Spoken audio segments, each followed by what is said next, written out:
Hola, ¿qué tal? ¿Cómo están? Muy buenas tardes. Bienvenidos una vez más a Descolonización Radiofónica, programa número 36. Y con nuestro maestro, y como siempre, es un honor y un placer tener con nosotros al maestro Guillermo Marín. Muy buenas tardes, ¿cómo está?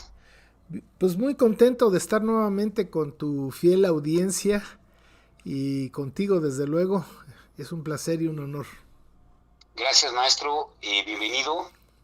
Maestro, pues antes que nada me gustaría felicitarlo por por su avance, por el logro que ha tenido con su página en la Toltecayo. Ya rebasó los 33 millones de visitas Así es. y a mí me gustaría en lo particular, y yo creo que también a la audiencia, que cuál es, cómo empezó la Toltecayo, cómo inicia usted, cómo es que le hace esa inquietud por crear esta página, maestro.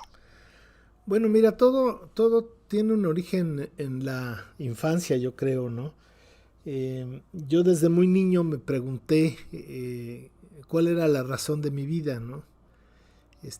No entendía una vida sin sentido o una vida que le ponen sentido a otros, sino yo sabía que, ya te podría decir muy claramente desde secundaria, yo sabía que cada persona tiene una misión en la vida, tiene un proyecto abstracto, más allá de lo material que es básico para sobrevivir, pero no vive uno para comer, come uno para vivir. Entonces, siempre tuve eso y luego en la prepa, pues tuve la oportunidad de conocer buenos maestros que tuve como Enrique González Rojo, eh, un filósofo y un poeta, en fin, y además mis padres que eran dos personas adelantadas a su tiempo, eran muy inquietos, estuvieron con la Revolución Cubana siguiéndola, este, en el 68 estaban del lado de los muchachos, en fin, eran personas y tenían un grupo de amigos, pues que ahora veo que eran muy importantes, ¿no? No eran cualquier clase de personas. Entonces, y esos círculos que mis papás siempre hacían reuniones en la casa, pues venía esa gente y nos permitían, a mí me permitían estar ahí sin molestar, nada más escuchando.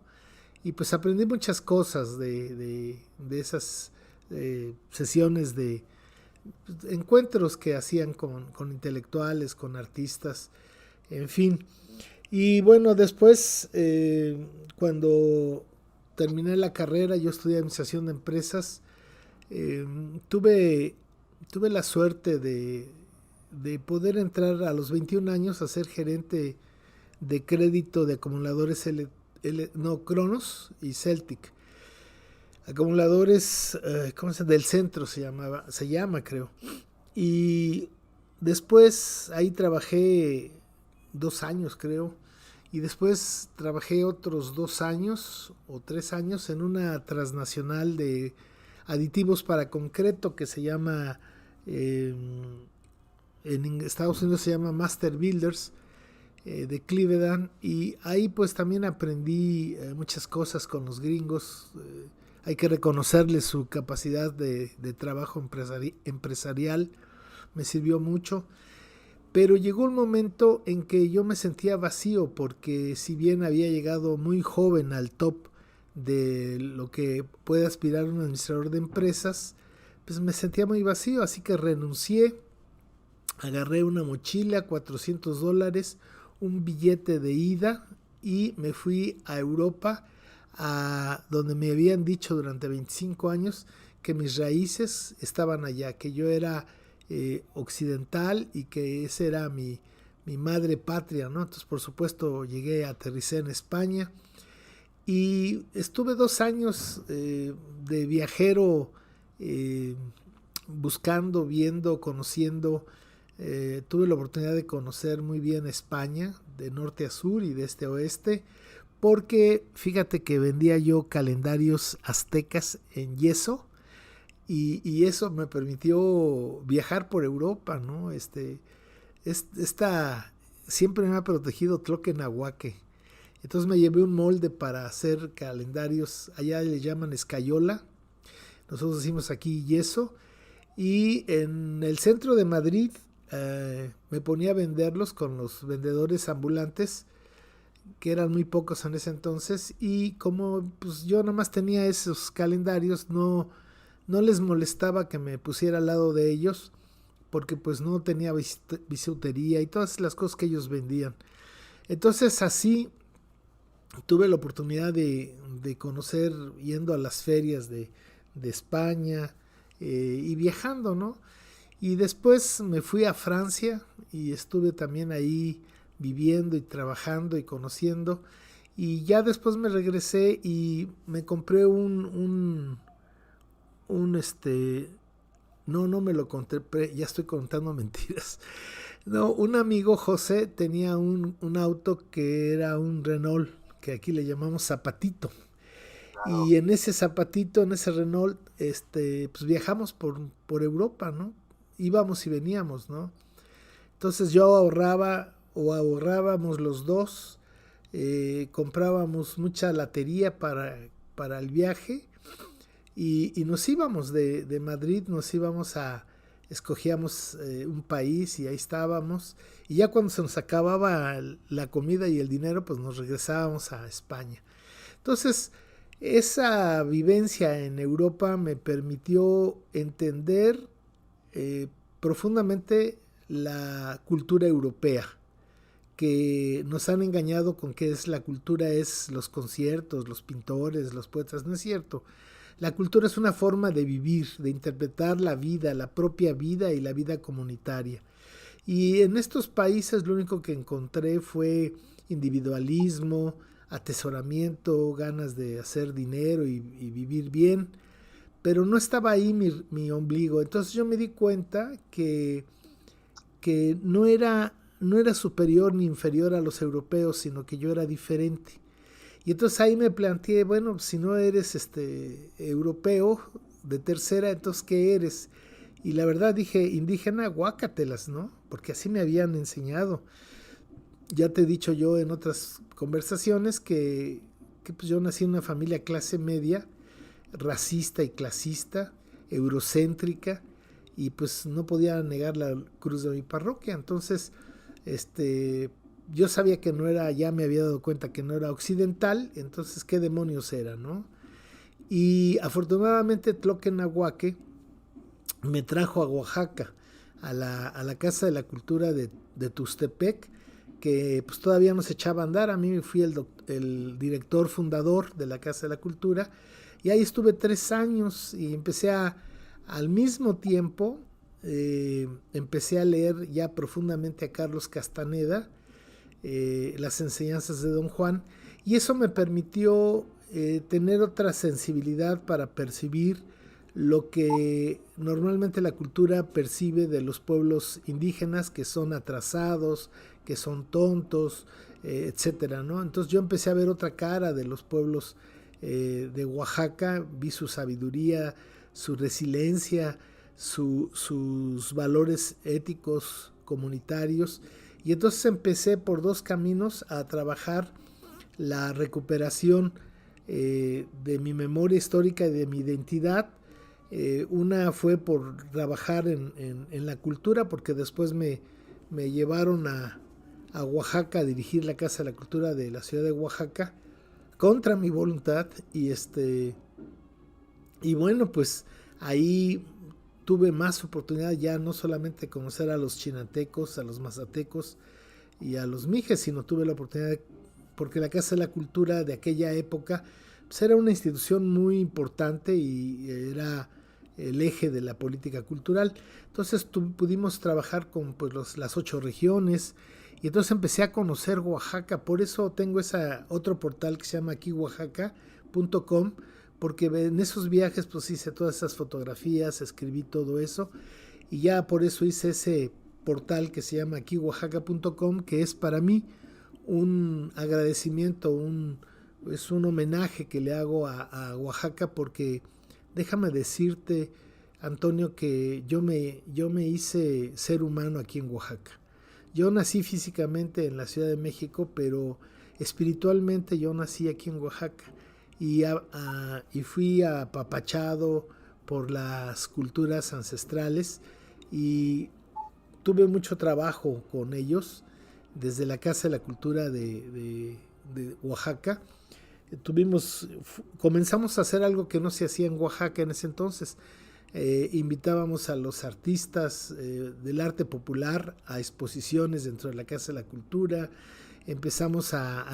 Tuvimos un centro de investigación en la Casa de la Cultura, el CISTAO, que investigaba todas las investigaciones, valga la expresión, que habían hecho otros sobre las culturas de Oaxaca. Entonces todo eso me fue enriqueciendo y poco a poco he ido pues cambiando, he ido madurando, he ido descolonizándome, aunque todos los días pues me doy cuenta que sigo colonizado, ¿no? Pero bueno, sé que eso no es de la noche a la mañana y hay que ir sin miedo y sin ambición para los grandes proyectos. Y es así como entonces inicié en la Toltecayot y tenía unos amigos de México que todos eran egresados del Politécnico, que yo les llamaba los guerreros informáticos.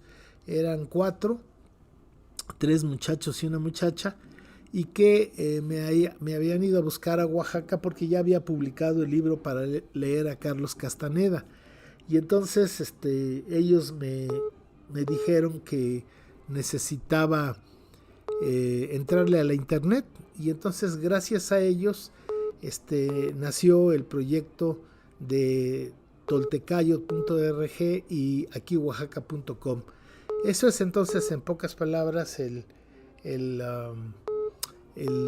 transcurso de esta enseñanza. Muy bien, maestro, excelente. Maestro, ¿y cómo ve usted a la Toltecayot? ¿Puede usted sentir un futuro en la Toltecayot? ¿Cuál es su visión de la Toltecayot? Bueno, yo creo que el futuro de este país es es la Toltecayot. Es decir, en la medida que nosotros, los mal llamados mexicanos, porque pues no somos mexicas, fueron los españoles y los criollos los que en 1824 le pusieron al país que ellos crearon, México, y donde estaban desde el inicio, desde 1824, estaban excluidos los pueblos ancestrales, ¿no? Este país siempre ha pertenecido a élites extranjeros que se han apoderado de todo, de la riqueza, tienen la mejor tierra, los mejores negocios, y son una mafia, ¿no?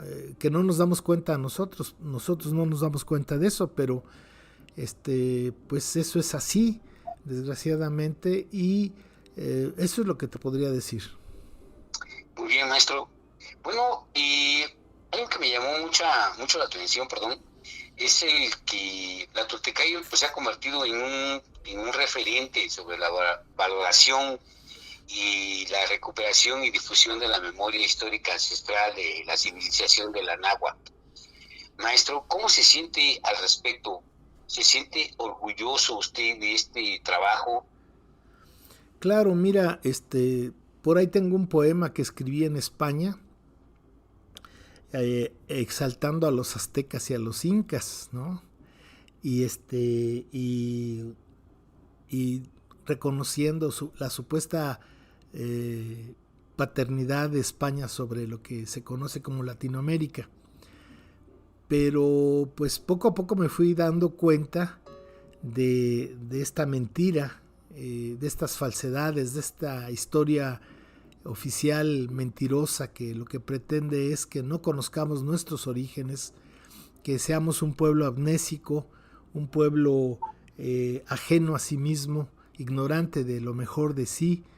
Y entonces me hice, al encontrar estas raíces, al encontrar mi identidad, porque Oaxaca rezumba y suena, por eso es la reserva espiritual de la matria, ¿no? Aquí está viva la cultura ancestral.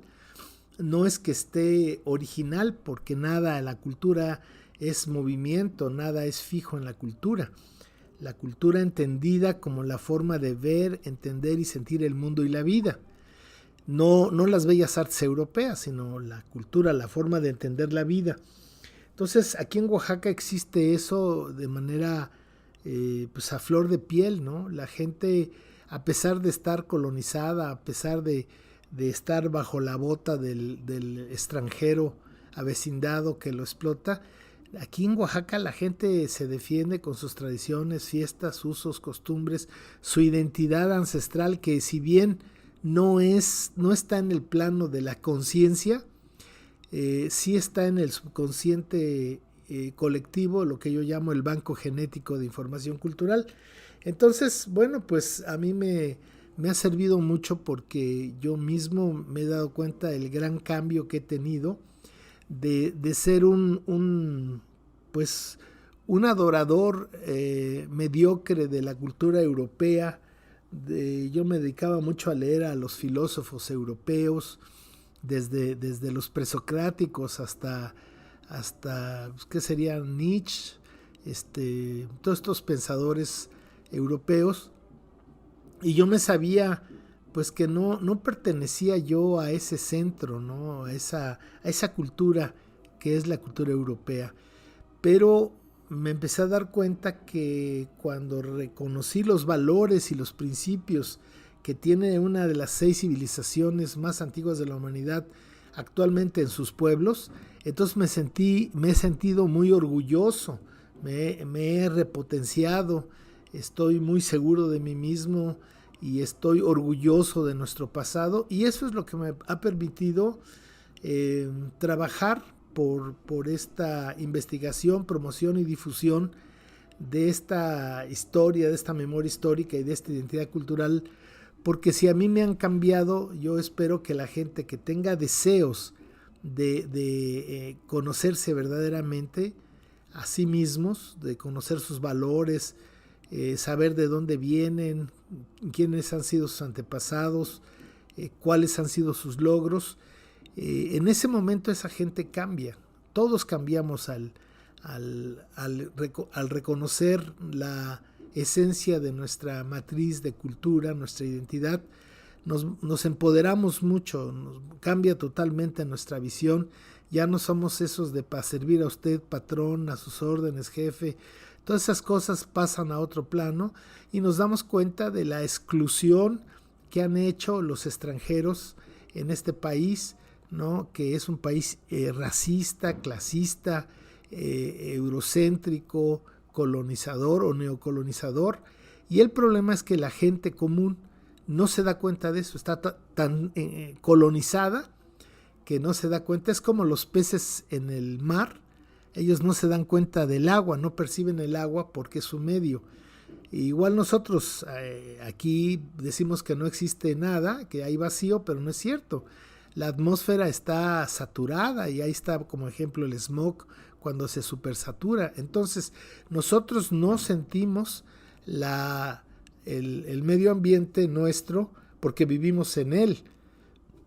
Eso nos pasa, no sé si a ti te ha pasado que por ejemplo vas en avión de Oaxaca a la Ciudad de México y cuando te acercas a la Ciudad de México ves una nata así espesa de smog y dices, Dios mío, ¿cómo voy a ir ahí? ¿No? ¿Cómo voy a meter en esa nata espesa? Y ya aterriza el avión y estás con que dónde están las maletas y que el taxi, y se te olvida. Ya estando adentro nada más de la ciudad, ya nada más te empiezan a arder los ojos y etcétera.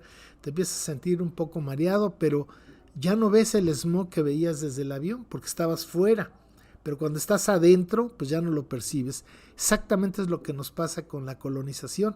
Como estamos totalmente sumergidos en valores, principios, historias, leyendas de los colonizadores, como solamente se ha escrito la visión de los colonizadores, de su descubrimiento, de su conquista, y hasta llegar al cinismo de escribir la visión de los vencidos, escrita por los vencedores.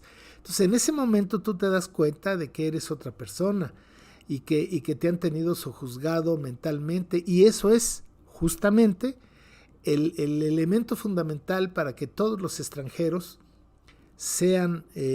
tengan recursos. Ya no te voy a decir que sean Carlos Slim, pero nada más yo los invito a que piensen por qué, por ejemplo, en Oaxaca, los zapotecos, los mixtecos, los huaves, los triques, los amuzgos, los zoques, etcétera, ¿por qué son pobres? ¿Y por qué los dueños de ya la ciudad de Oaxaca, señor Harp, ¿cómo se llama? Harp Elú, ¿por qué es dueño de Oaxaca?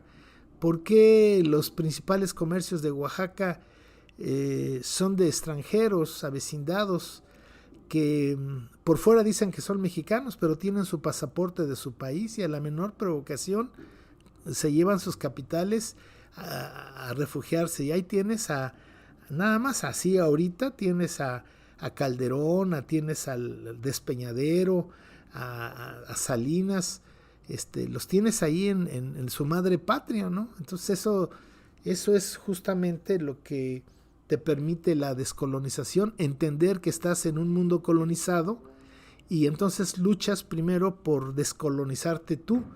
Y esa lucha pues es de toda la vida, porque ya van 500 años en que nos han reflejado, nos han fregado el espíritu y la mente, diciéndonos que somos chaparros, prietos, tontos, agresivos, sin iniciativa, y que por eso somos pobres, porque somos flojos, lo cual no es cierto, ¿no? Porque en Estados Unidos los trabajadores más cotizados por los gringos son los oaxaqueños. Con eso te digo todo.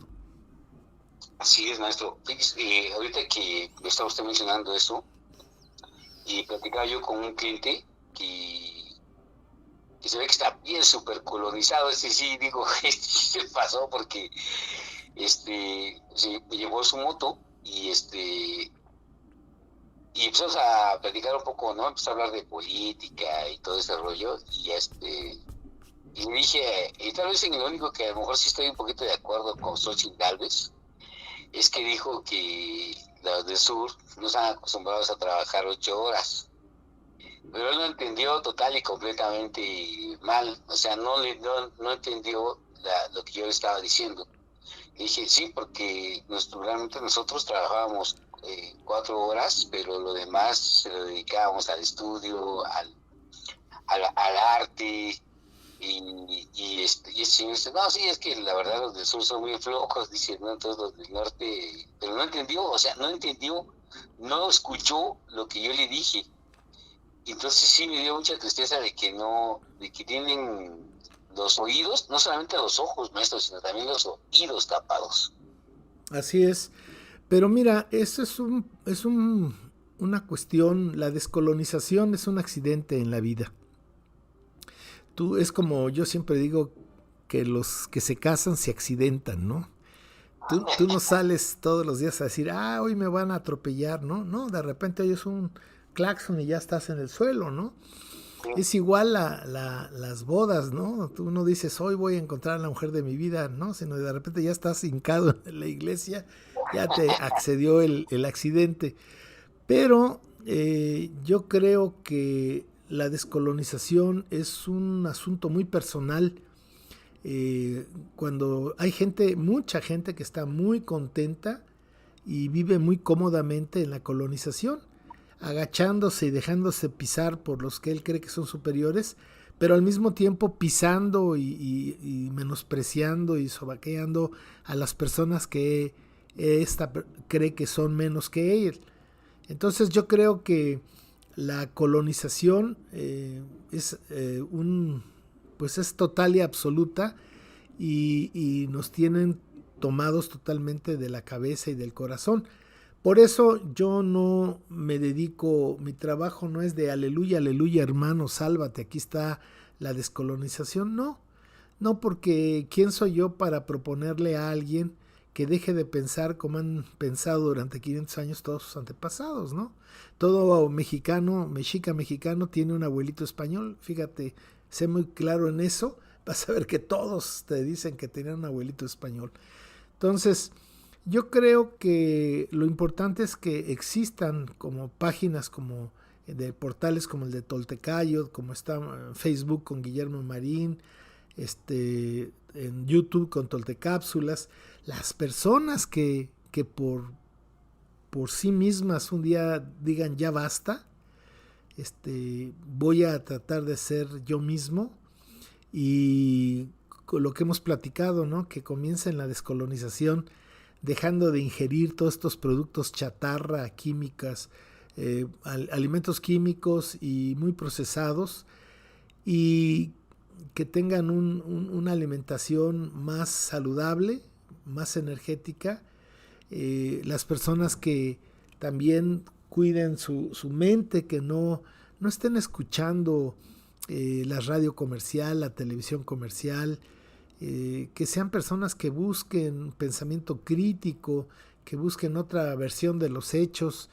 Yo creo que esas personas empiezan a descolonizarse, y finalmente pues tener un ya basta de no dejar entrar a nuestro corazón sentimientos tan abominables como el de enriquecerte, del creer que vas a ser feliz si tienes mucho dinero, si vas a poder humillar a los demás por tus posesiones materiales, tu poder económico.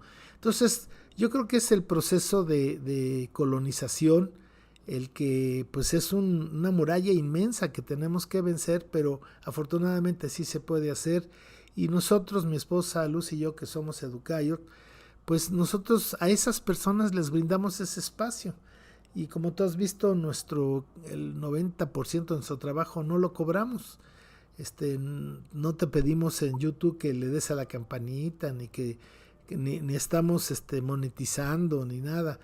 Es un servicio que se da a la comunidad, a aquellos que quieran conocer sus raíces, pues ahí estamos sirviéndoles. Y pues eso es lo que nace de Toltecayo, Antonio.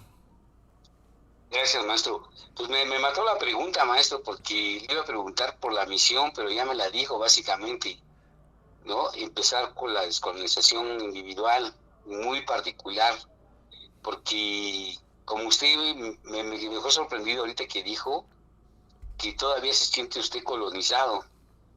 Y yo pensaba, yo escucho al maestro Guillermo Marín y digo, ya, es una persona que está total y completamente descolonizada.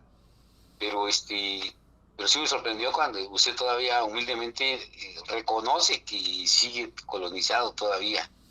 Sí, y sería muy hipócrita decir que yo ya me descolonicé, no es cierto. Y pero bueno, lo importante para resolver un problema es detectarlo.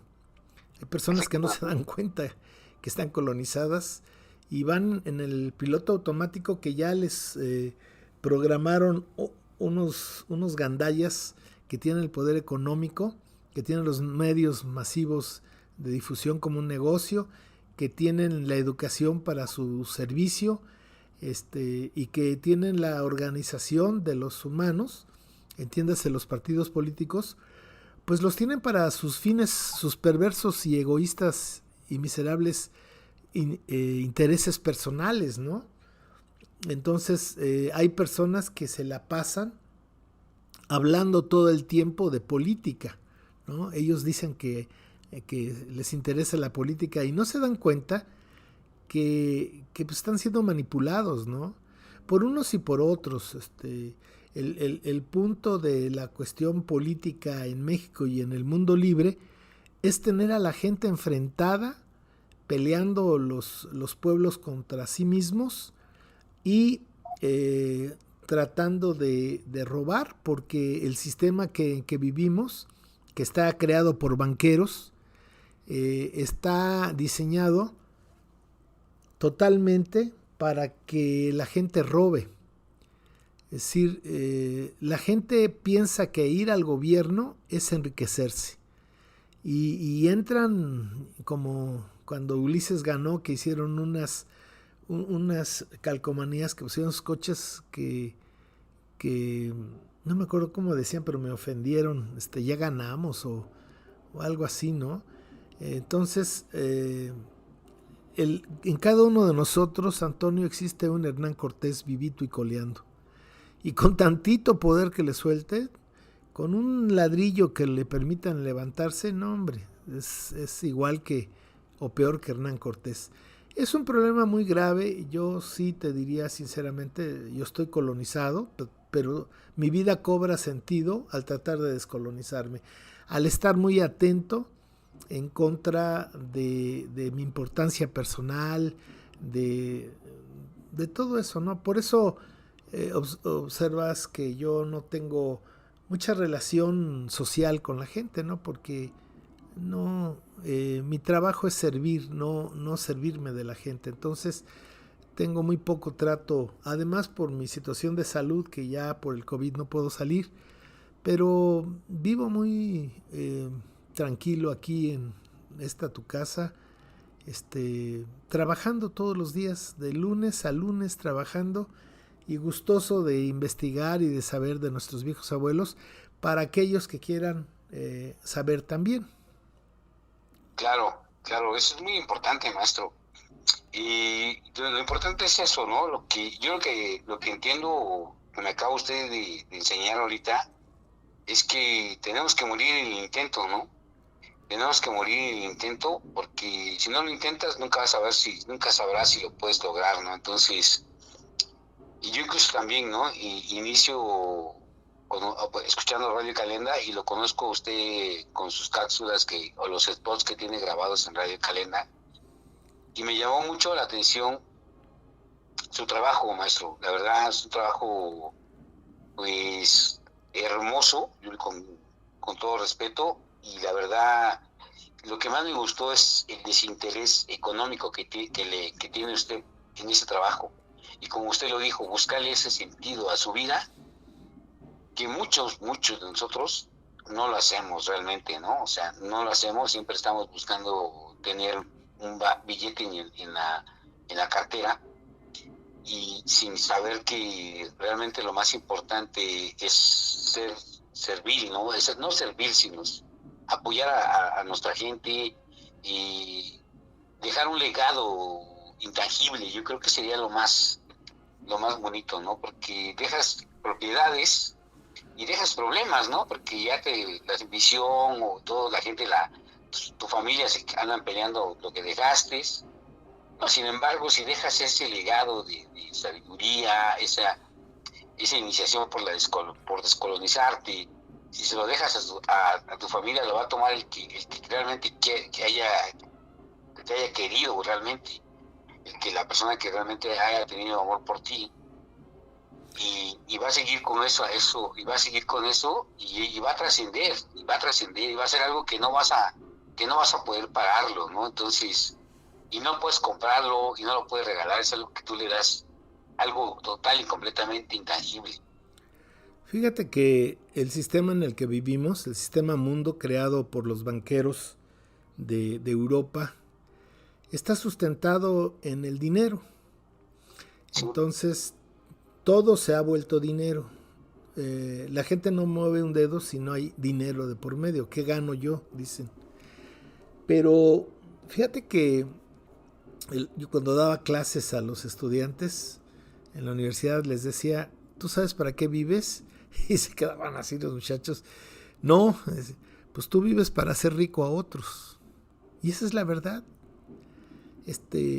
Fíjate cómo la vida moderna es, tú vas a la escuela no a aprender a ser humano, porque el gato nace gato, el perro nace perro.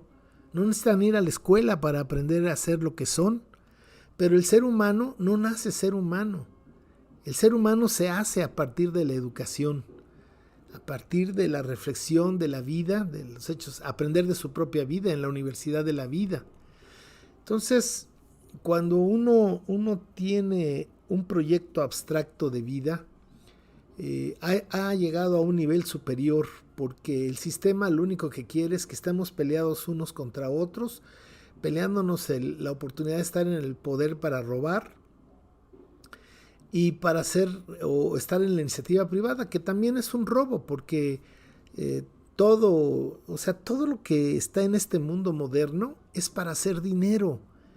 Y además, como dicen que en la guerra y en el comercio todo se vale, pues hay cosas terribles. Casi todo lo que lo que mueve, por ejemplo, una empresa como Nestlé o un laboratorio como Bayer, pues lo que les mueve es el dinero.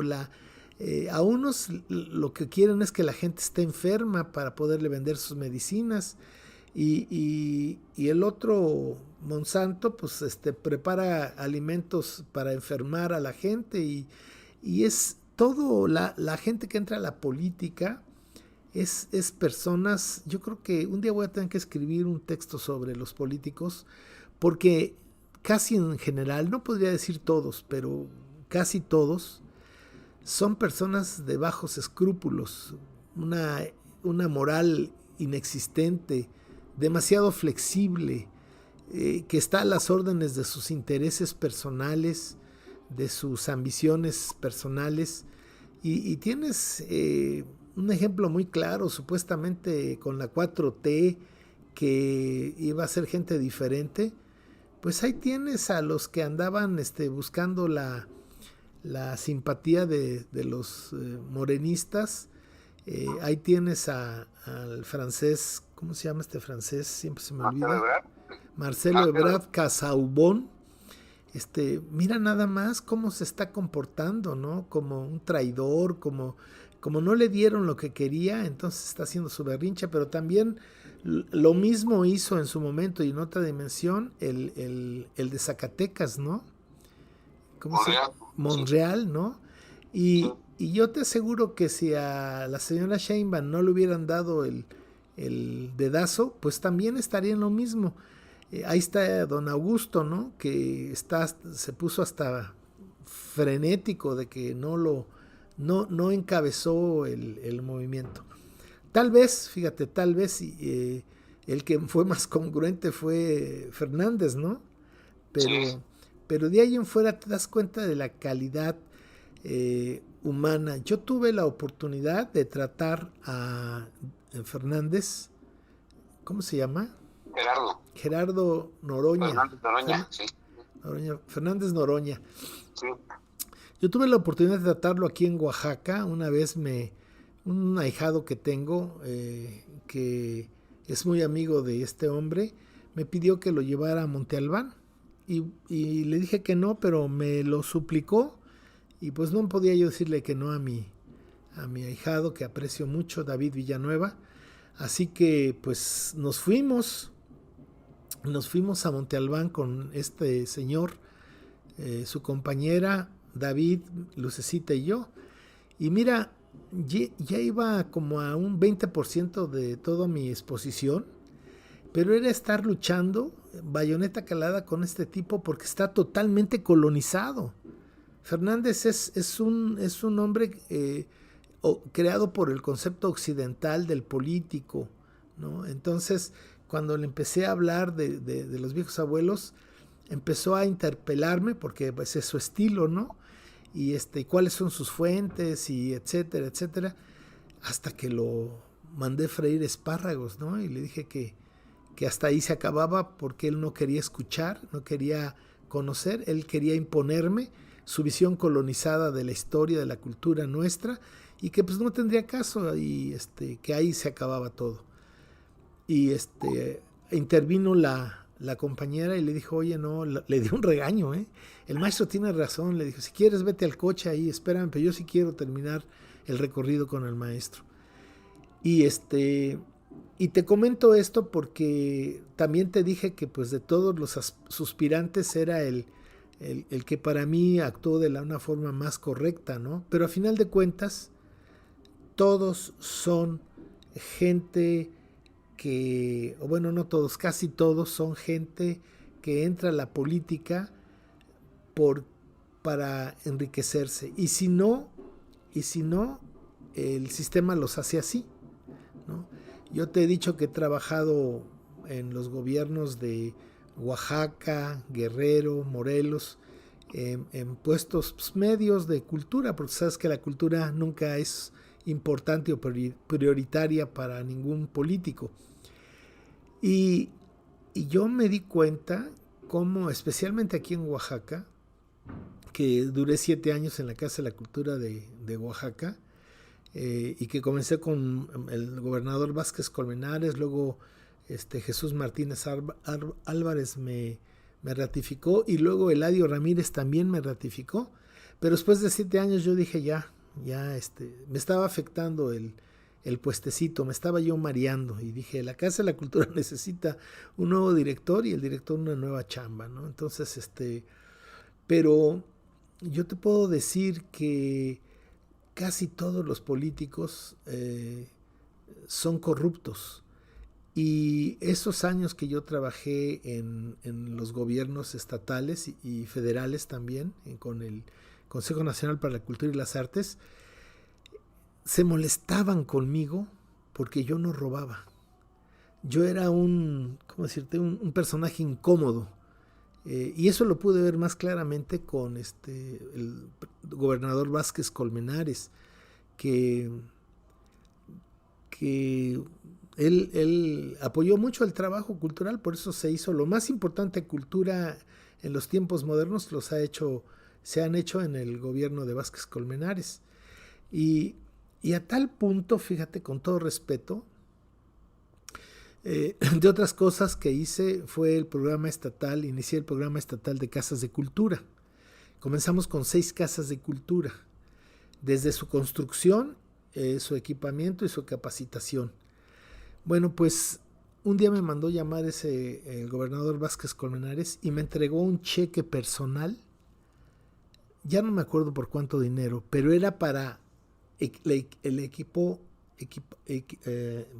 dotar de equipo inmobiliario a las 6 casas de cultura. ¿Te imaginas? No eran 4 pesos, ¿eh? No, sí me imagino.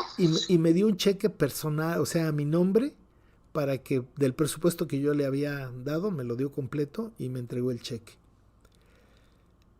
en el Palacio de Gobierno. Lo que hice fue bajar con ese cheque. En la esquina había el Banco Internacional, donde estaba la cuenta de la Casa de la Cultura, y abrí una cuenta aparte de la Casa de la Cultura y deposité ese dinero y le pedí una copia al gerente, y regresé y se la entregué al secretario particular para que se informara el gobernador que ese dinero había entrado a una cuenta de la Casa de la Cultura.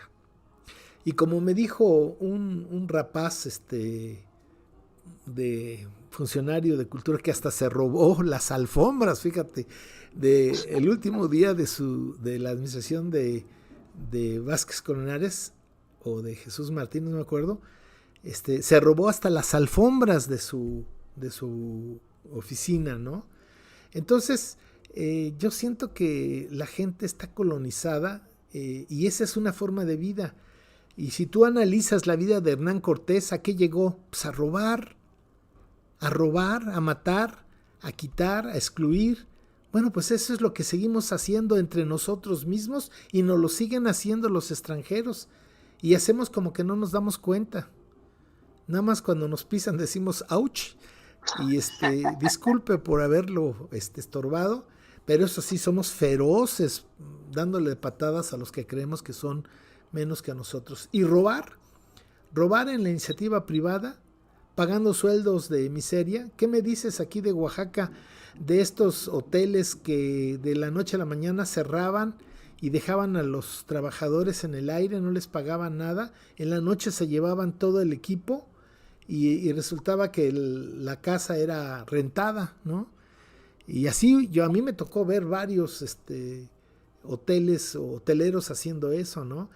Entonces, cuando te venden productos para sacarte el dinero, pues ya perdió la esencia de todo. Y eso es lo que nos ha pasado. Hoy hemos perdido la esencia de vida de nosotros como seres humanos, hemos perdido la esencia de las instituciones para crear una comunidad fuerte y sustentable. Entonces yo creo que a mí me da mucha fuerza entender que nuestros viejos abuelos, por ejemplo, nunca inventaron la moneda, no utilizaron la moneda, tenían trueque, cada 5 días había un tianguis, y no tenían propiedad privada. Fíjate, es algo increíble. Cuando llegaron los españoles no había puertas en las casas. Bastaba una cortina y era como una puerta de seguridad inflanqueable si estaba totalmente cubriendo la entrada.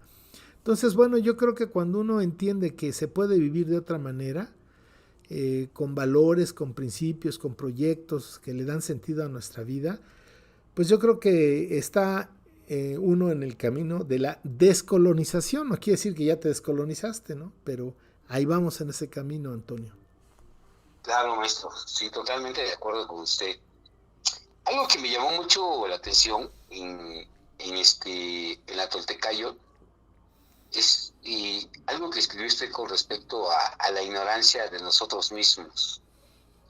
Y me gustaría que nos explicara un poquito, más o menos, por qué dice la ignorancia de nosotros mismos. A lo mejor ya nos pintó ahorita, pero quiero enfocarme específicamente por qué hay una ignorancia de nosotros mismos. Claro, mira, es que el sistema está basado en tener ciudadanos tontos, amnésicos, totalmente ajenos a sí mismos, y que sean ellos, a través de sus instituciones educativas, religiosas, bancarias, comerciales, que te marquen el sentido de tu vida, ¿no? Ellos no quieren un pueblo culto, un pueblo que valore su patrimonio cultural, su identidad. Ellos quieren gente rapaz, gente ignorante, gente insegura, y si los cambiaran, si esa gente de repente entrara en el camino de la descolonización y, por ejemplo, dijera, no vuelvo a consumir productos chatarra, y te estoy diciendo, un Oxxo, todo lo que venden en un Oxxo, casi todo lo que venden en un Oxxo es comida y son productos chatarra. Entonces, imagínate lo que le pasaría a FEMSA, lo que le pasaría a Bimbo, lo que le pasaría a Coca-Cola. Es una cosa muy sencilla, que la gente dejara de consumir eso porque sabe que le hace daño a su salud y a su economía. Entonces, pues por supuesto que los gobiernos de todo el mundo, no solamente de México, estarían en entredicho con un pueblo responsable, consciente, digno de sí mismos, ¿no? Entonces, imagínate Estados Unidos, si los norteamericanos entendieran que en los 247 años que tiene su país de existir, solamente 17 años han sido en paz. Todos los años han estado siempre en guerra. Entonces, que el pueblo dijera, no, espérate, ya no queremos guerra, ya no queremos que la mitad del gasto global de armamento en el mundo lo tenga mi país. Mejor que eso se dedique a la educación, a la salud pública, porque en Estados Unidos, Antonio, no hay seguro social, no hay salubridad. O sea, en Estados Unidos, si te enfermas, pues, si no tienes dinero, te mueres. Te mueres, porque no tiene, ese país tan poderoso que tiene submarinos y portaaviones y misiles, no tiene servicio médico de asistencia al pueblo, ¿no? Entonces, pues tanto a esos países ricos y pobres no les conviene que la gente sea gente con dignidad, con criterio, responsable. Si fuéramos responsables, dejaríamos de ocupar el primer lugar en consumo de Coca-Colas en el mundo, si fuéramos responsables. Entonces, yo creo que la idea de descolonizarnos nos da un sentido de mucha responsabilidad y nos da una lectura diferente del mundo y de la vida, ¿no? Entonces, la gente, el sistema quiere que la gente esté peleándose unos contra otros, para eso están los partidos políticos, para eso están los negocios, y si te das cuenta ahorita en México es muy, muy triste, pero ahorita vivimos un México muy violento, y no me refiero tan solo a los cárteles del narcotráfico, ¿no? La gente común y corriente estamos en en una tesitura de coraje, de agresividad, de te voy a hacer daño, no sabes con quién te pones. Y por eso fíjate que a mí no me gusta salir a la calle, porque será que ya estoy viejo, pero veo la gente muy violenta, la siento muy violenta, ¿no? Y me da mucha tristeza porque se siente uno solo, ¿no? En el mundo. Pero ni modo, ¿no? Es lo que nos tocó vivir y no hay que cambiar al mundo, hay que cambiarnos nosotros, Antonio. Y tal vez cambie el mundo. Probablemente, sí, es muy seguro.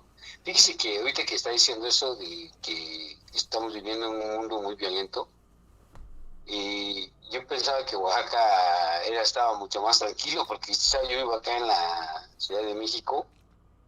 Híjole, mano, pues aquí usted sabe cómo son las cosas aquí, ¿no? Entonces, si Oaxaca es violento, México dice, olvídate, quítate que ahí voy, ¿no? Porque la gente es muy, muy violenta, muy demasiado violenta. No sé si le platiqué una anécdota, maestro, que me tocó en el taller.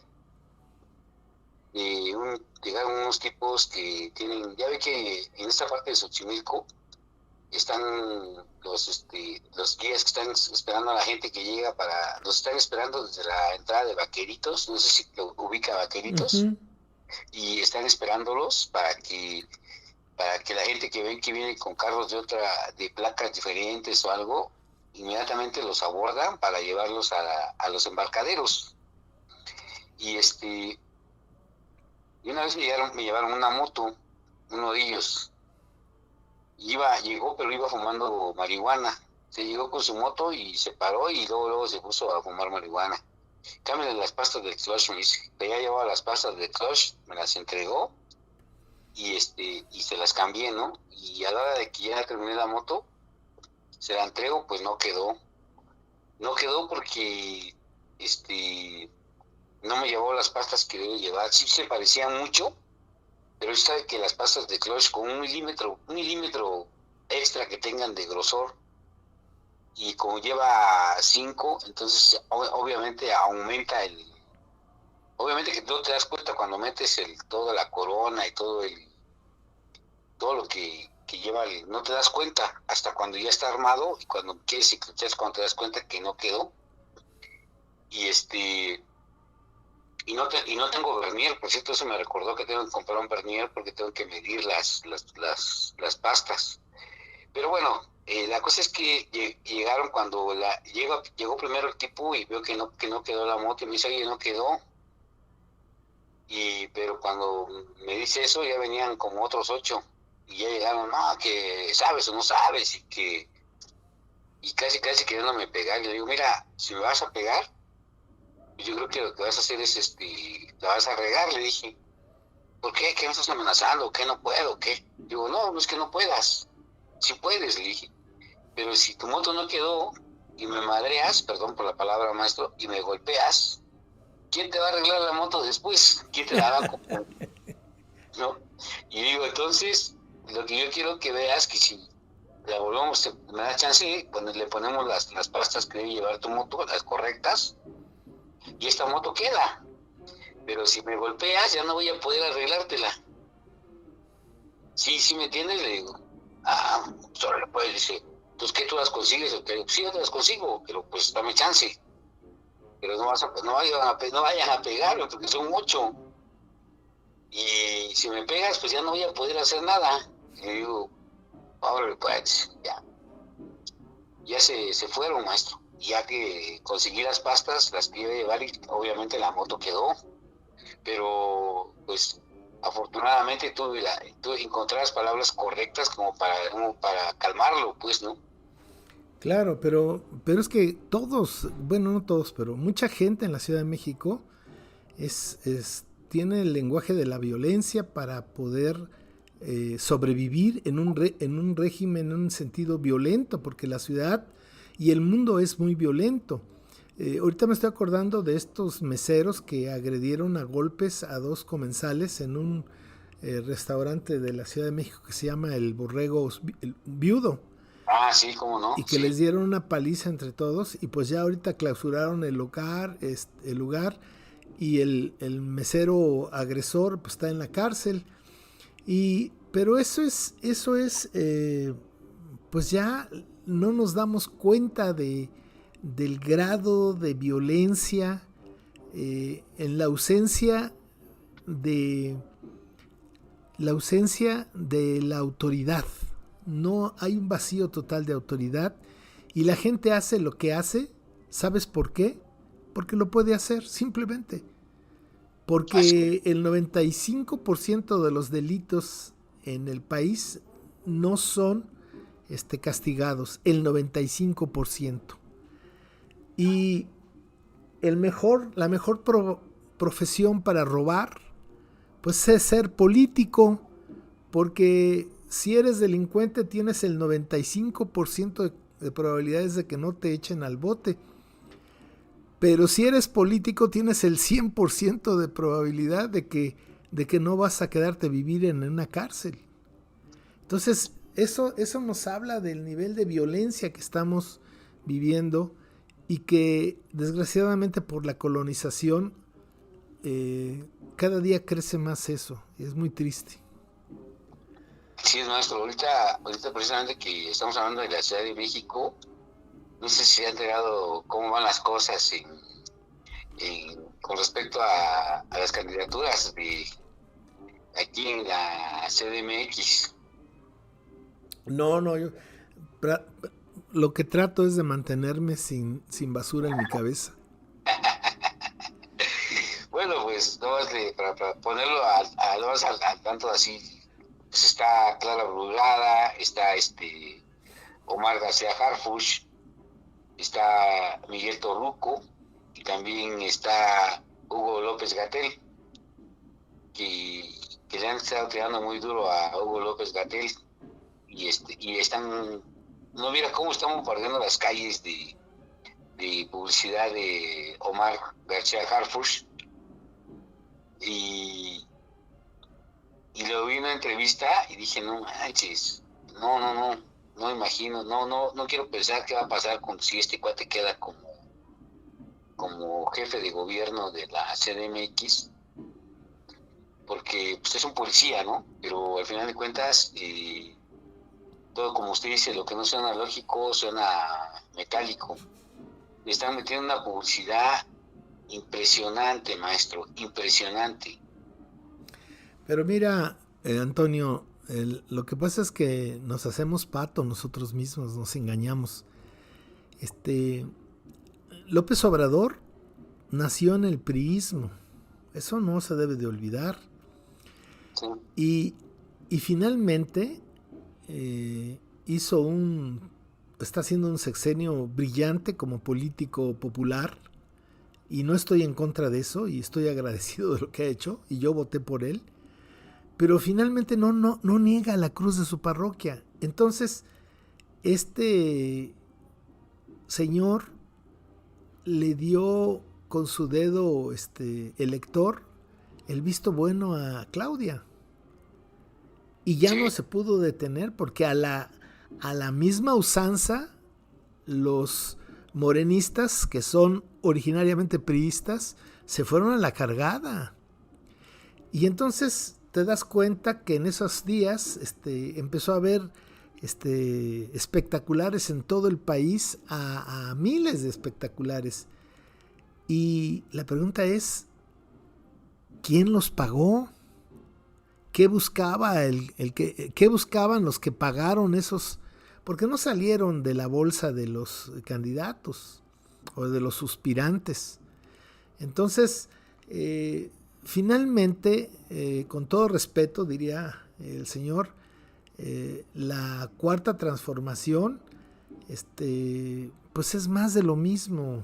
O sea, la contraparte de un reformador, la cuarta transformación de un transformador, es la revolución. Y te estoy hablando, por ejemplo, de Mao Zedong con su revolución cultural. A López Obrador le propuso el maestro Enrique Dussel, cuando era presidente electo, que en 6 años de la primaria se descolonizaran Los niños que ese año, al año que entra, iban a entrar a la primaria, en 6 años de su gobierno descolonizador de la educación, iban a ser niños de otra percepción de la vida. Y si volvía a ganar Morena como se supone va a ganar, pues serían ya los niños que ahora estarían saliendo de prepa totalmente descolonizados en el sentido académico, con otra visión, pero no quiso don Andrés. Entonces, igual que Fernández Noroña, ellos tienen una visión criolla del país. Para ellos los indígenas son un lastre, son hermanos menores, adopte un indio, son de esa filosofía. Son muy hispánicos, muy europeizados, muy modernizados, pero no, nos hace falta descubrirnos a nosotros mismos. Ya vinieron los gachupines, los castellanos en el siglo XVI a descubrirnos. Ahora falta que nosotros nos descubramos a nosotros mismos. ¿Quiénes somos? Somos anahuacas, no somos mexicanos. Esta tierra no es México, esta tierra es Anáhuac, ¿no? La lengua nuestra, así como los chinos tienen su lengua y los indios tienen su lengua, nosotros tenemos el náhuatl. Y el día que todo mundo hable náhuatl aquí en esta tierra del Anáhuac, ese día te aseguro que no va a haber Coca-Colas en las esquinas. Sí, así es, maestro, así es. Y le había platicado de mi vecino que tengo, no soy chismoso, pero bueno, mi vecino tiene diabetes, pero ya le amputaron una piernita y tiene un albergue para perros todavía, y él se dedica a vender Carne. cigarros sueltos y dulces en la calle. Y su hermano se dedica a vender paletas. Y obviamente ahorita ya con el frío pues está yendo re mal, ¿no? Con su negocito. Pero cuando tengo la oportunidad de pasar, les llevo de comer o les llevo un taco a ellos, y ahora también a los perritos, siempre tienen su botella de Coca-Cola de 3 litros. Y ya le dije, la semana pasada le tuvo azúcar, la tenía en 700, maestro. Válgame Dios. Y estaba a punto ya pues yo digo, ¿sabes qué? Le digo a su hermano, pues si tu canal sigue tomando, le dije, sigue tomando Coca-Cola, sigue de necio, pues un día de esto le va a dar un coma diabético o se va a quedar, ¿no? Porque imagínate, 700 de Coca-Cola, digo, de azúcar. Pues sí, también de Coca-Cola. Pues sí, ¿no? Sí, también, ¿no? Entonces, pues, digo, no entendemos, maestro, ¿qué pasa, no? ¿Qué pasa en nuestra cabeza, maestro? Eso nos meten, es adictiva, ¿no? Es un producto adictivo, ¿no? Que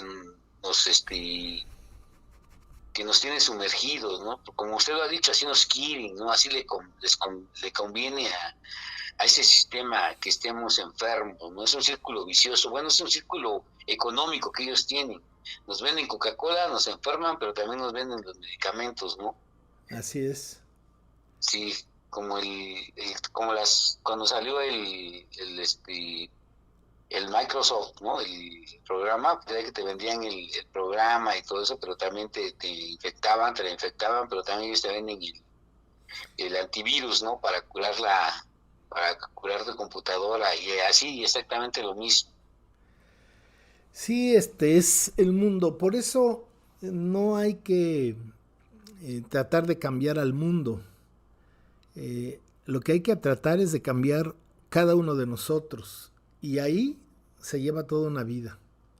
Pero se dignifica nuestra vida. Y yo creo que de alguna manera está brotando esa conciencia, esa identidad ancestral. Justamente hoy escribía en una nota de la jornada de un escritor mexicano que escribe un texto, hace un libro sobre la batalla de los mexicas que derrotan a los españoles. Y yo escribí ahí diciendo que, porque él en la entrevista dice que este libro lo hizo leyendo, documentándose con las fuentes del siglo XVI. O sea, lo que escribieron los invasores de espada y de crucifijo. Sí, sí, sí. Entonces, ¿qué es lo que va a producir? Pues una mentira sobre otra mentira. Que habla de los soldados de Cortés. Pues no, Cortés no tuvo ningunos soldados. Eran filibusteros. Es más, en Europa en el siglo XVI no había ejércitos, había tercios. Y hay una gran diferencia entre un tercio y un ejército. Hernán Cortés nada más era un criminal que hacía, por ejemplo, asesinó a su esposa, la ahorcó, la estranguló en su casa. Y era una persona cobarde, era una persona, era un psicópata. Bueno, si nosotros tomamos lo que él escribió de supuestamente las cartas de relación, donde supuestamente describe la historia de la conquista en su puño y letra, pues estamos fritos porque son puras mentiras. Ya la maestra Eulalia Guzmán ya investigó 7 años esas cartas de relación y demostró fehacientemente que en la mayoría son puras mentiras, puras falsedades, puras incongruencias y muchas omisiones. Pero el Estado mexicano neocolonial de ideología criolla no ha querido publicar ese estudio de la maestra Eulalia Guzmán porque desmentiría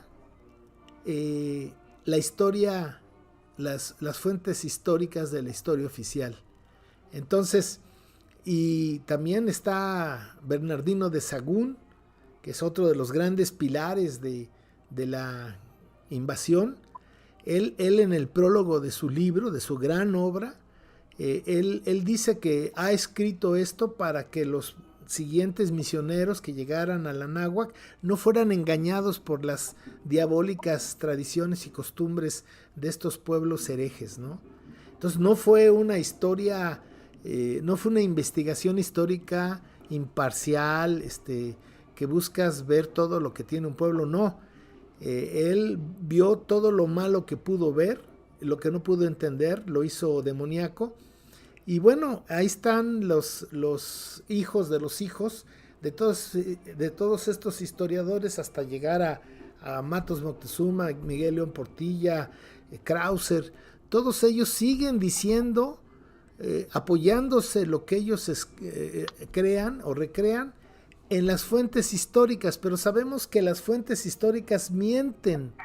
Entonces, el sistema no permite que se sepa la verdad, que nosotros pensemos que los aztecas era un imperio y que un puñado de valerosos soldados españoles al frente de Hernán Cortés venció a ese imperio y que entonces se pudo crear este maravilloso país que se llama México.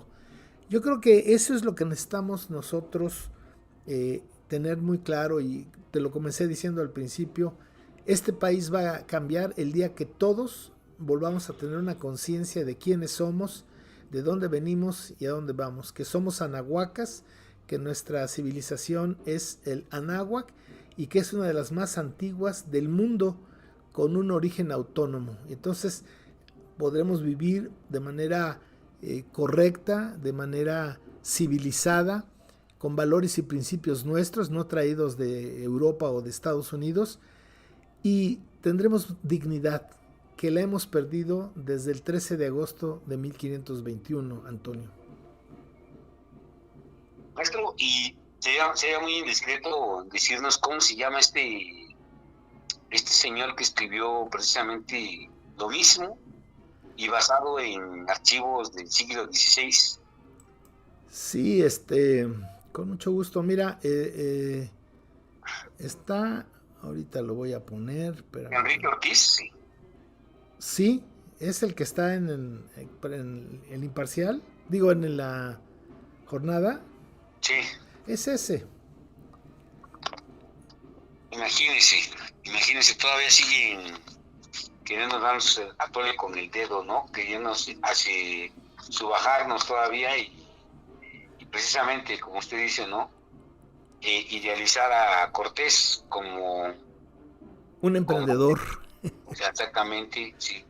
Fíjate que hay muchos, ahorita hay como hongos una serie de personas, escritores e historiadores, que como se ha vuelto un negocio ahora la historia prehispánica de México, como ellos dicen, pues se pueden hacer todo esto que de lo que te estoy hablando, ¿no? De que se basan en las fuentes y ahí las recrean y entonces ya hacen su nuevo bodrio. Pero, bueno, pues ellos no tienen la culpa, ellos hacen lo que pueden, ¿no? Eh, yo tengo 40 y tantos años en esto y me veo colonizado, honestamente. Entonces, es muy difícil. Entonces, esta gente dice cosas que son inadmisibles, pero que indiscutiblemente yo no me voy a poner a discutir con esas personas, ¿no? Ni confrontarme con ellas. Cada quien tiene derecho de escribir las tonterías que quiera. Y en este caso yo soy feliz con mis tonterías, Antonio. Pues, maestro, yo creo que no, porque no son tonterías, porque al menos a mí me ha dado saber que pertenezco a una raza civilizada, a una raza pacífica, desinteresada y humanista. Me reconforta, maestro, me hace sentir bien, me hace sentir orgulloso de eso. Y yo creo que eso me ha vuelto, pues, de alguna forma más pacífico, maestro. Le conté mi anécdota porque creo que si hubiera encontrado al Toño de hace un año, en ese momento que llegaron nuestros cuates, a lo mejor me hubiera valido chetos también y ya he dicho, pues no, me hubiera puesto al tú por tú con ellos, ¿no? Sin embargo... Te hubieras rebajado. Sí, me hubiera rebajado y sin embargo, ¿de dónde llegó esa inteligencia como o esa sabiduría como para poder confrontar a esos tipos y no caer a su nivel, ¿no? En su barbarie. Sí, y los maté con unas palabras que creo que no se la esperaban. Yo creo que esperaban que yo me pusiera al tú por tú con ellos, no sé qué. Pero le dije, bueno, sí, está bien, si me van a golpear, pues, pero pues ¿quién te compone tu moto después, no? Claro. Pero la verdad le agradezco, maestro, porque usted me ha dado una forma de entender la vida de otra manera. Y esta civilización de la cual vinimos, de la cual ven nuestros ancestros, que ahorita estaba yo pensando en lo que estaba usted platicando, precisamente en la cuestión del dinero. Cuando hablábamos del dinero, bueno, estábamos hablando del dinero, de que ellos no inventaron el dinero. ¿Sabían ellos que realmente si inventaban el dinero iban a acabar con su filosofía y con su forma de ver las cosas? Totalmente. Lo sabían. Sabían que iba a ser una moneda, ahora así como se dice el dicho, ¿no? Era una moneda, era una espada o una navaja de doble filo, ¿no? El dinero. Claro, porque además, si tú te das cuenta, la historia del continente euroasiático africano, porque es un solo continente, Europa, Asia y África están unidas por tierra, ellos sustentan su cultura, especialmente, especialmente los europeos sustentan su cultura en la guerra y en el comercio. Entonces, esta cultura la han tenido desde hace 2000, 3000 años para atrás. Es una cultura guerrera. Ahí están los griegos, los romanos, los teutones, los sajones, los vikingos, los normandos. Todos estos pueblos son pueblos guerreros, bélicos. Y y nos han llevado a la humanidad a dos grandes guerras mundiales. Y después de Hiroshima y Nagasaki, y después de la derrota de la Alemania nazi, dijeron nunca más volverá a haber campos de concentración, nunca más habrá limpieza étnica. Y lo volvieron a hacer en lo que era Yugoslavia, y lo están haciendo ahorita en Ucrania, ¿no? Son pueblos, son los eslavos, los vikingos, los normandos, son pueblos guerreros, salvajes. Esa es su cultura y ha sido su cultura de siempre, nada más que la disfrazan con que les gustan las bellas artes europeas, Chopin, Beethoven, el ballet, la ópera, pero eso es simplemente una máscara, porque ellos en realidad son pueblos de muerte. Y me imagino a Adolfo Hitler apurándole a sus generales la planificación de un bombardeo de una ciudad, porque tiene que ir a escuchar a Wagner con Wilhelm von Wagner en la ópera de Berlín, ¿no? Entonces, muy culto el hombre, muy del espíritu y todo, pero su realidad, su cultura de vida es una cultura de guerra, de despojo.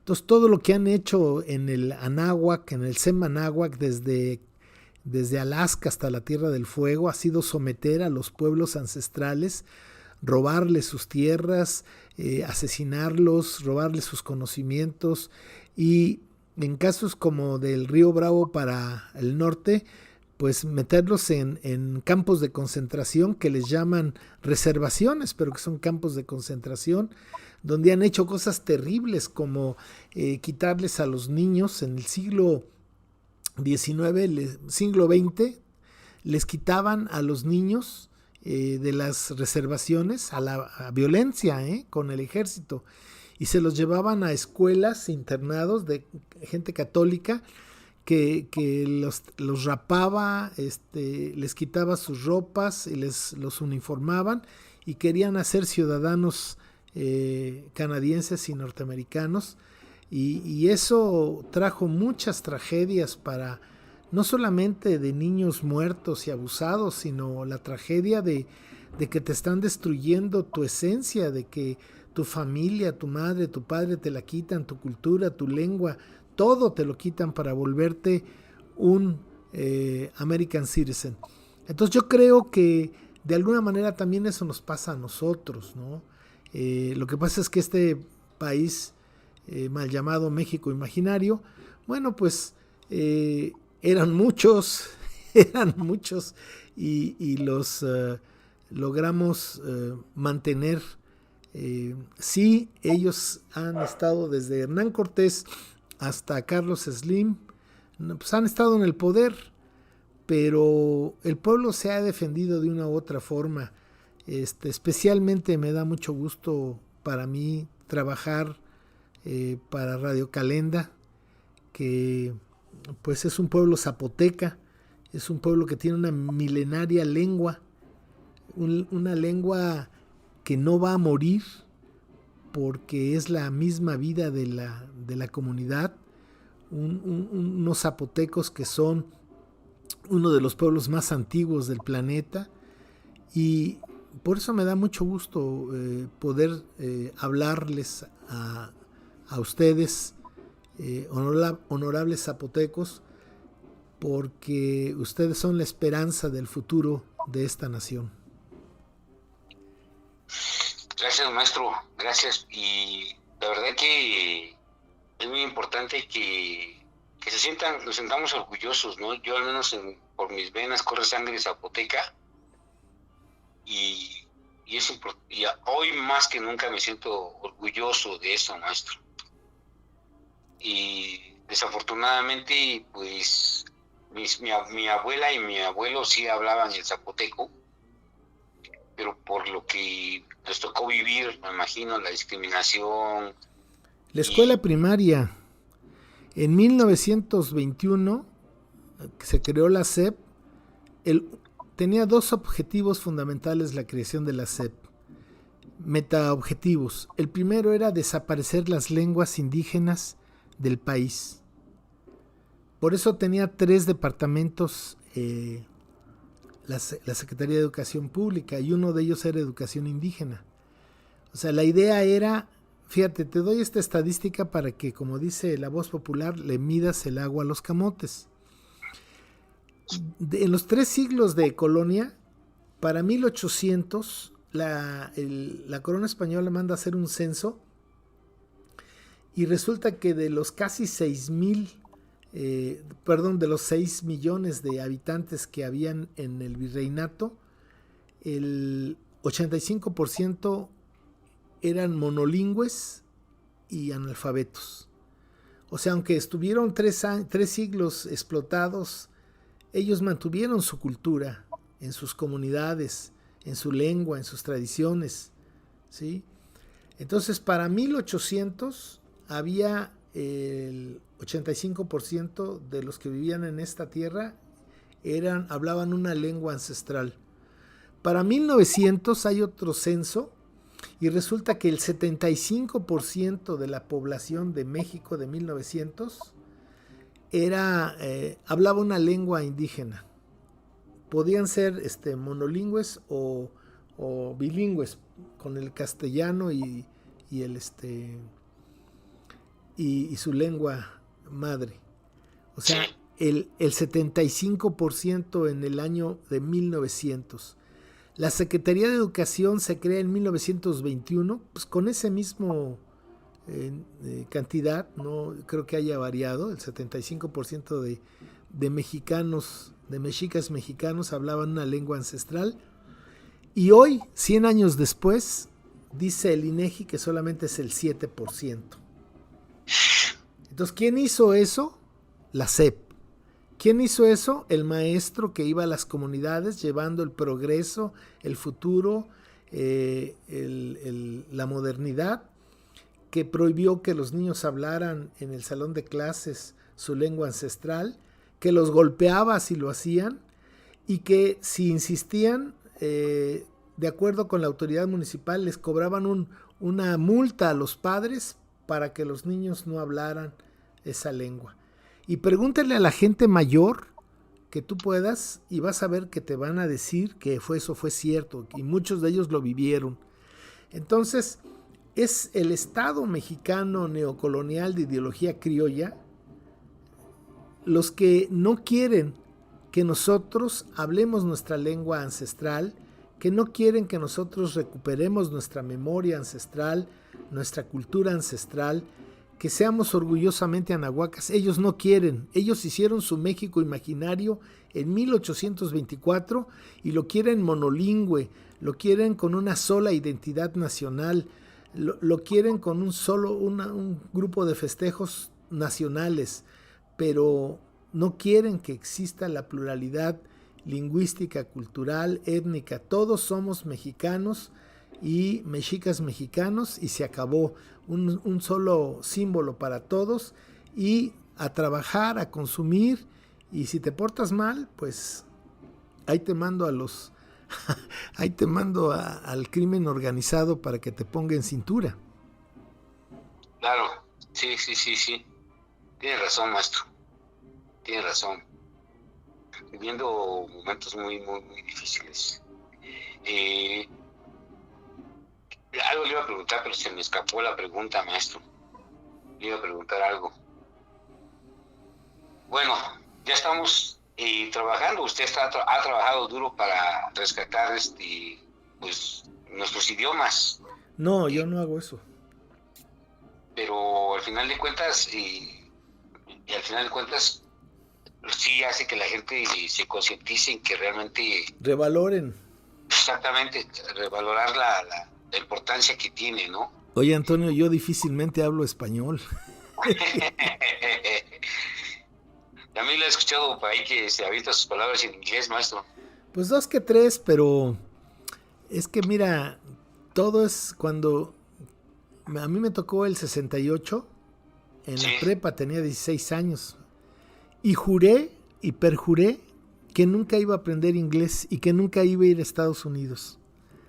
¿Y cómo es la vida? Que el primer país que tuve que ir fue Estados Unidos, porque la UNAM, ya cuando estaba en la universidad, fuimos a un juego de fútbol americano en Texas contra una academia militarizada y pues ni modo, ¿no? Fue el primer país que visité del mundo. Y entonces yo nunca me bloqueé, yo no quise aprender nunca inglés. Entonces tenía un amigo en la prepa, desde primero de prepa, que de la misma forma él no sabía ni le gustaba la historia, pero hablaba muy bien inglés. Entonces él me presentaba mis exámenes de inglés y yo le presentaba sus exámenes de historia. Y luego pues ya en la universidad tuve que aprender un poquito de inglés, sobre todo cuando trabajé con los gringos. Pues sí, yes sir, esa era la palabra fundamental. Pero no, yo soy una persona con muchas deficiencias. Mi mamá no me hizo con el mejor la mejor tecnología, entonces soy disgráfico, disléxico, daltónico y tragón además, entonces pues estoy frito, man. Como dice una canción de Botita de Jerez, coloro y saboro y inodoro, ¿no? También. Sí, ¿verdad? Sí, sí, maestro, pero me gusta eso porque me encanta la anécdota que me platicó usted sobre cuando le tocó estar dando clases también en Estados Unidos. Una anécdota que tiene usted con un profesor de la escuela, de una escuela. Así es que la Universidad de San Diego me invitó a darles una conferencia a los estudiantes México-norteamericanos que tienen un curso que se llama Estudios Chicanos. Y se quedó su profesor a escucharme a mí.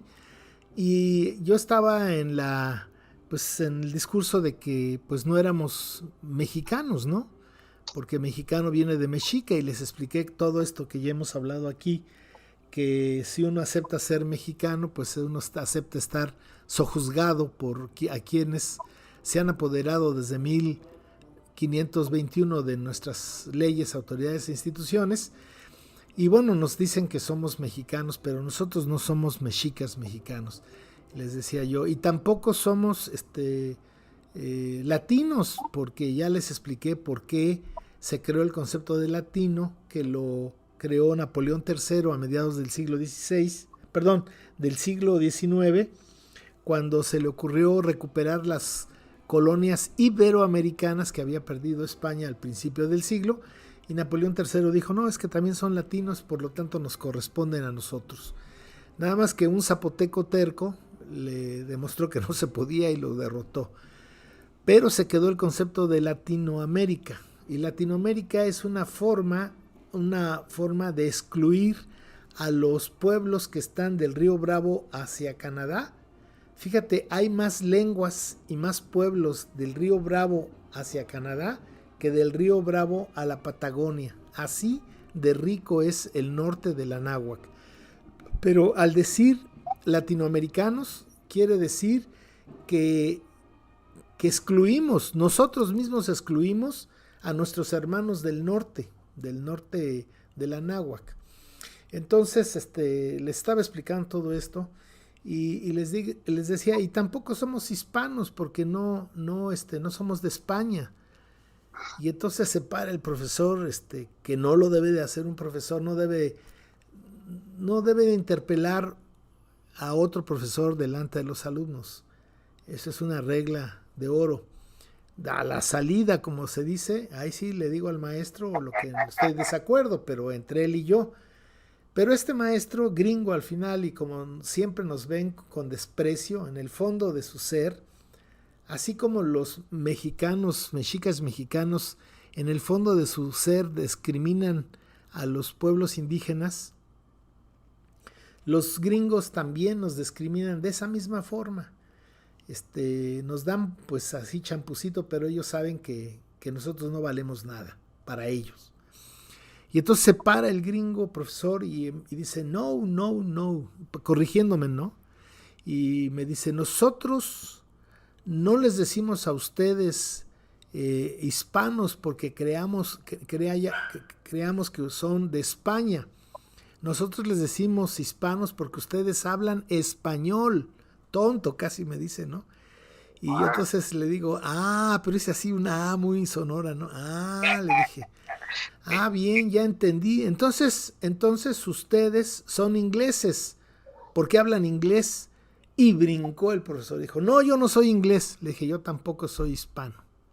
Entonces, el problema es que no sabemos quiénes somos, no sabemos de dónde venimos, no sabemos a dónde vamos. Solamente nos han puesto a bailar con la más fea, en los trabajos más deprimentes, menos productivos, para que seamos mano de obra barata y que le sirvamos a su economía, ¿no?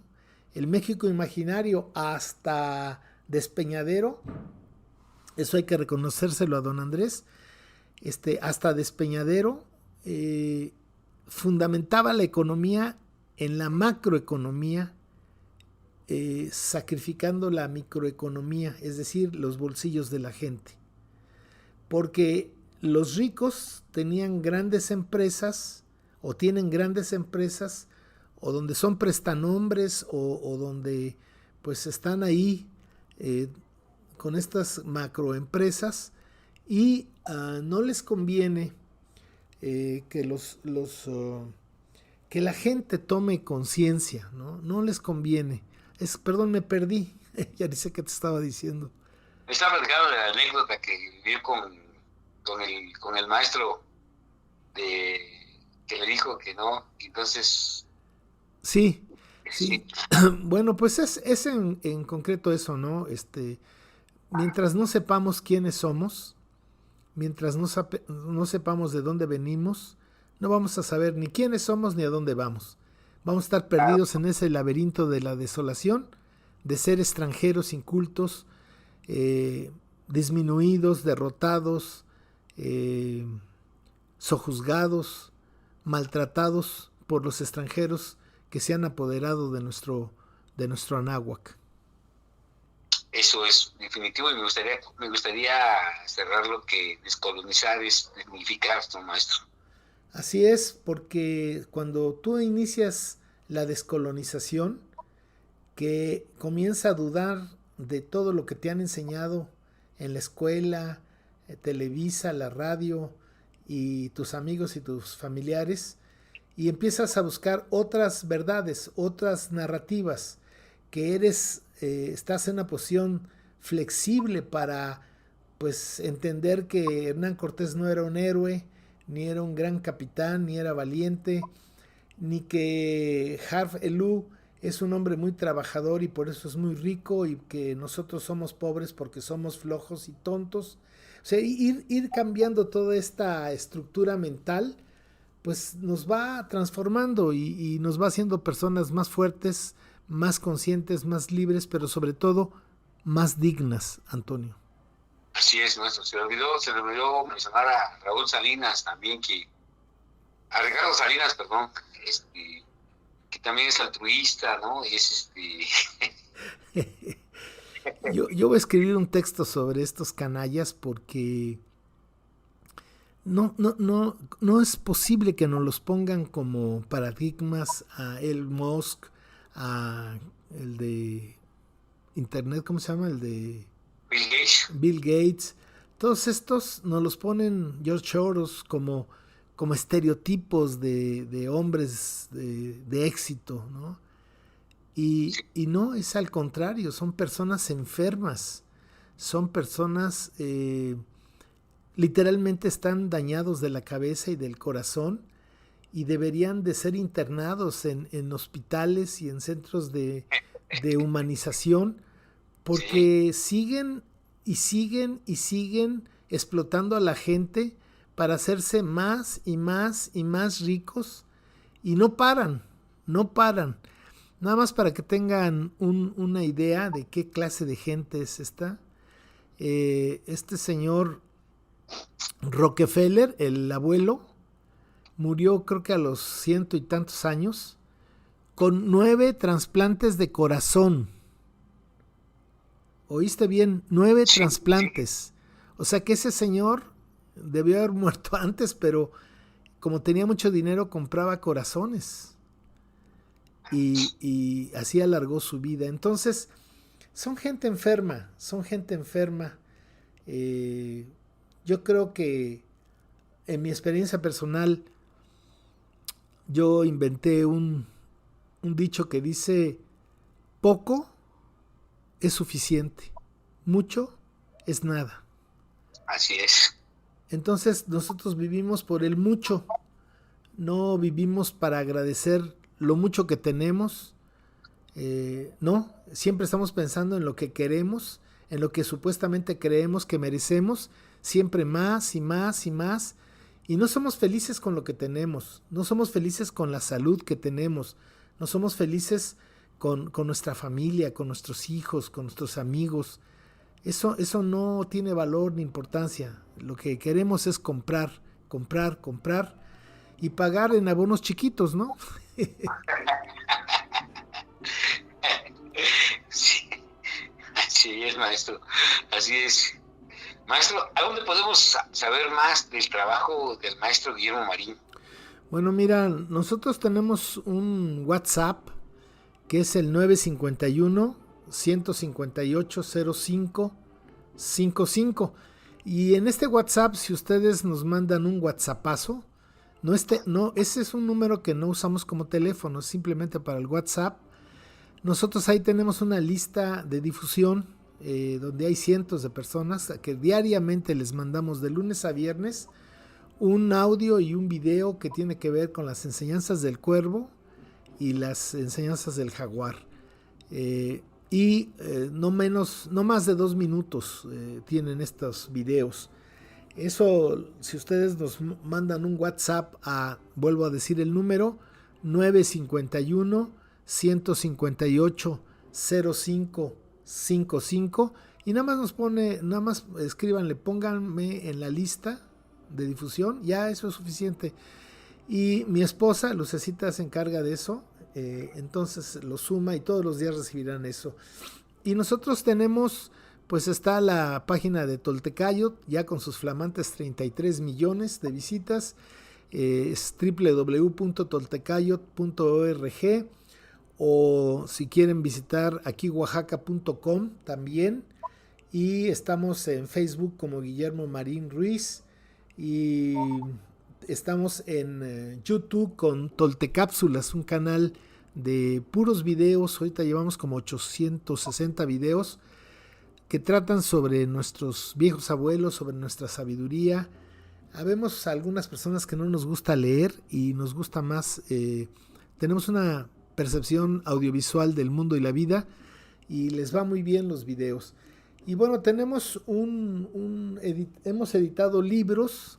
Las personas que quieran conocer nuestros libros, porque no los vendemos en librerías, los vendemos así directamente, pues escríbanme a mi correo personal, que es tigremarin, que se escribe junto y pegado, tigremarin en minúsculas, @gmail.com, y me pide información sobre los libros, y también sobre un curso que tenemos. Fíjense que tenemos estos libros, yo les envío un catálogo donde viene de qué trata cada libro, su nombre, su portada, etcétera, y su costo. Y entonces los enviamos por correo certificado, por 50 pesos llegan donde quiera, y bien embalados. Nos va muy bien con eso de que la gente recibe su libro en condiciones muy buenas.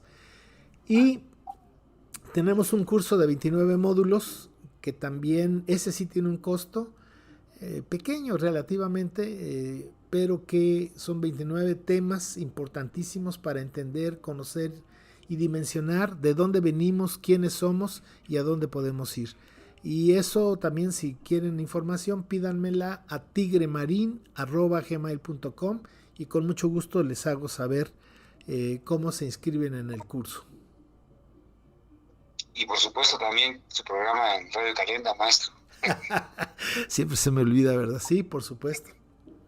Y también platíquenos de su programa que tiene los lunes. Sí, tengo un programa a las 8 de la noche con Luis Fernando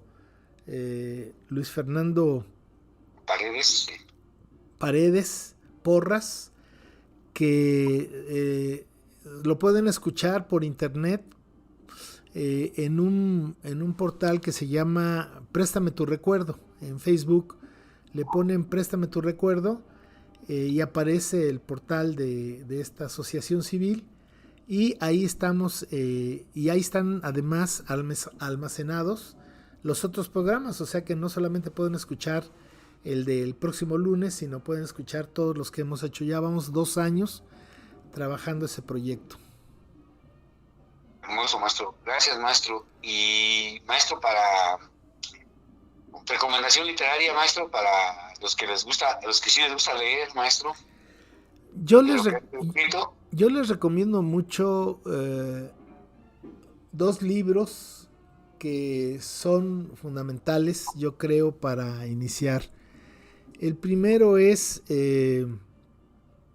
Anáhuac, Esencia y Raíz de la Matria.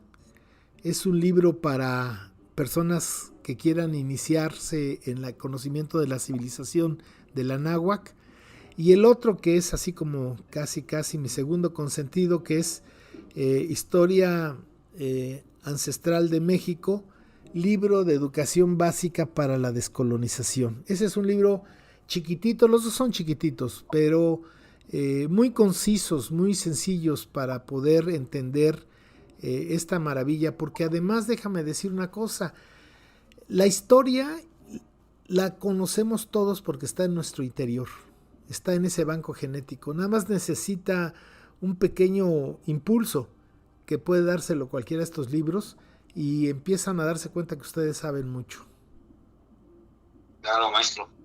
Maestro, y para cargar la pila de esta semana, para que iniciemos descolonizándonos esta semana, ¿cómo alguna frase que nos quiera regalar, maestro? Pues sí, que nadie le hace nada a nadie. Fíjate bien, nadie le hace nada a nadie. Nosotros nos hacemos lo que queremos para bien o para mal con las personas que deseamos. No hay víctimas en este mundo. Nosotros somos los victimarios. Entonces, nadie le hace nada a nadie. Siempre nos las pasamos ofendidos por lo que la gente hizo o no hizo, lo que debería de hacer, como que debería portarse, lo que debería decir. Y estamos peleados con todo el mundo. Y nos sentimos agredidos, nos sentimos frustrados. Entonces, una forma de ser invulnerable es tener la conciencia de que nadie le hace nada a nadie, que uno se hace con la gente lo que uno quiere, para bien o para mal. Claro. Excelente, maestro. Muchas gracias. La verdad, creo que me acaba de dar las palabras que necesitaba precisamente para recargar mi espíritu, maestro. Así sea. Gracias, maestro. Pues, maestro Guillermo Marín, hemos terminado el programa número ya 36, maestro. Vamos en el 36. Y la verdad me da mucho gusto compartir con usted. Como siempre, es un placer y un honor estar con usted, maestro Guillermo. Pues para mí también, y con tu gran audiencia, porque sé que es una gran audiencia, resistente sobre todo, me da mucho gusto estar con ustedes. No, al contrario, maestro, muchas gracias. Y a nombre de todos los que nos escuchan, también agradecerles de mi parte por tenernos paciencia, porque pues hay comentarios muy buenos que me han llegado a mí por WhatsApp. También hay comentarios malos, pero bueno, así es esto, maestro. Así es, nadie es monedita de oro. Así es, si no hay, dicen que si no hubiera oscuridad, no hubiera luz, ¿no? O viceversa. Ambas necesitan de cada una. Así es. Muchas gracias, maestro Guillermo Marín. Muy buenas tardes. Buenas tardes. Educayotl AC. Educar para el futuro con la sabiduría del pasado.